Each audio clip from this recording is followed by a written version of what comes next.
So you want to raise a confident girl? Well, I'm going to share some words of wisdom that I have that I wish I would have had when I was raising my 3 kids, but I have it now that I have 9 grandchildren.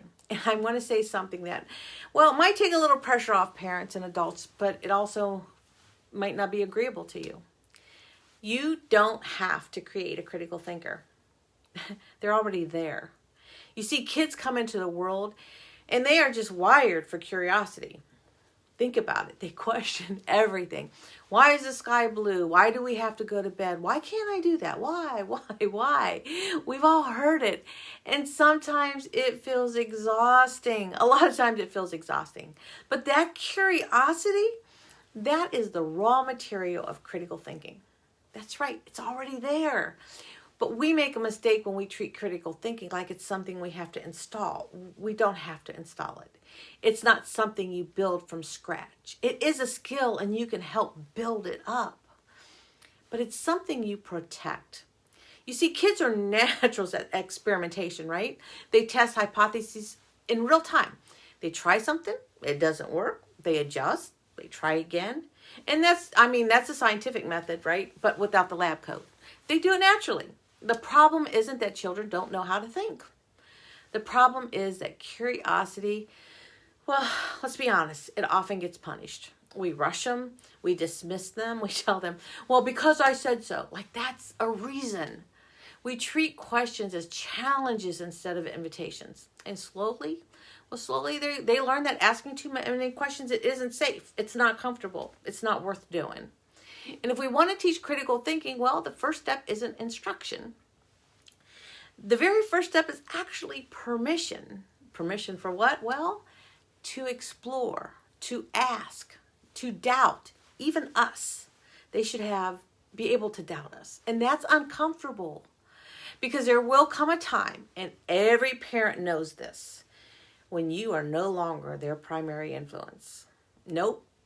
Peers will matter more. Social approval will matter more. And sometimes anyone who isn't you will sound more convincing. You can't fight that. You don't win that battle by tightening control. You guide through it. As hard as it is, you guide through it. Critical thinking doesn't grow in control. It grows in dialogue. And here's another hard truth. Your kids are not an extension of you. No, they are not your second chance. They are not your reputation.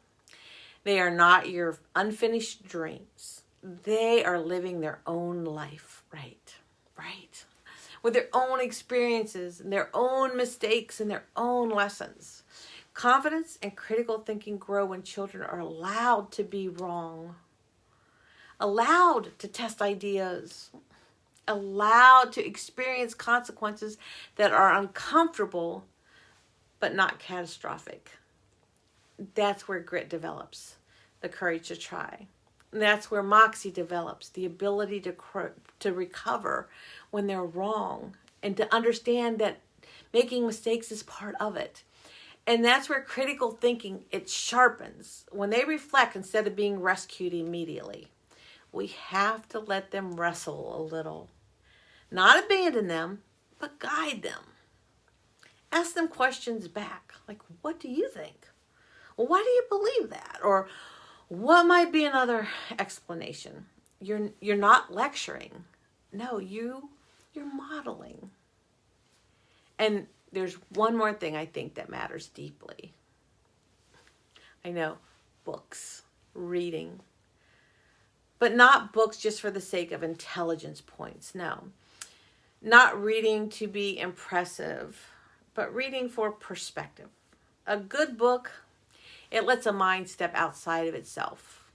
It allows a child to inhabit a different life, imagination, a different struggle, a different belief system, and it expands empathy. And empathy, well, it's a stabilizer for critical thinking. You see, because when you can see the world from multiple angles, well, then you're just less likely to be hijacked by fear or ego. Critical thinking, it is not cold logic. It's logic plus emotional awareness. It's evidence plus humility. And it's curiosity protected long enough so it can mature. So, if you're trying to teach critical thinking, I want you to think about this. Start here. Reward the questions. Don't rush curiosity. Allow mistakes. Model humility and let them explore worlds beyond their own. You don't create thinkers. You protect the thinker that's already there. And when you do that, well, confidence, it doesn't have to be forced.